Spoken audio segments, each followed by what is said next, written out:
ये है Indu broadcasting private limited और आप देख रहे हैं इंडियन न्यूज, हर पल, हर क्षण, हर सच।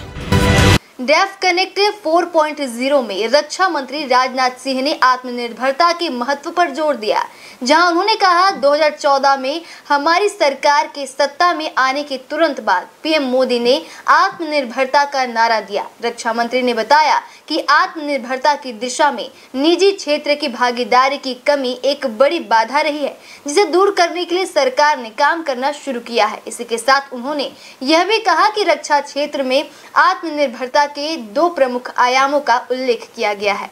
साथियों, मैं समझता हूं कि रक्षा क्षेत्र में आत्मनिर्भरता के 2 बड़े डायमेंशंस होते हैं, 2 बड़े आयाम होते हैं।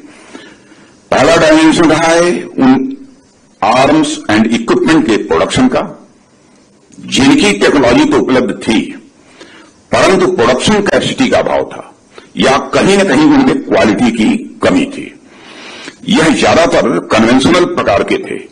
दूसरी ओर वारफेयर के नेचर में जिस प्रकार से बदलाव आ रहा है, उसके मद्देनजर भी एक नए डायमेंशन पर आत्मनिर्भरता की आवश्यकता सरकार ने महसूस की और यह आवश्यकता थी रक्षा क्षेत्र में हाई टेक्नोलॉजी का ज्यादा से ज्यादा एप्लीकेशन की।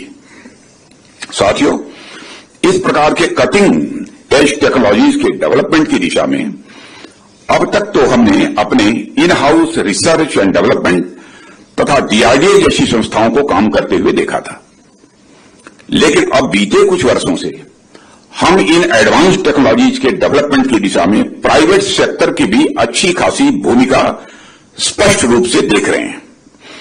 आज मैं इस मंच से गौरव के साथ यह बात मैं कह सकता हूं कि मॉडर्न वारफेयर की जरूरतों को देखते हुए भारत के पब्लिक सेक्टर और प्राइवेट सेक्टर दोनों की जो सिनर्जी है वो पहले के कंपैरिजन में काफी मजबूत हुई है, जिसका सबसे बड़ा उदाहरण डेफ कनेक्ट का यह फोरम है। न्यू वीडियोस की अपडेट पाने के लिए सब्सक्राइब करें इंडियन न्यूज को और बेल आइकन को दबाएं।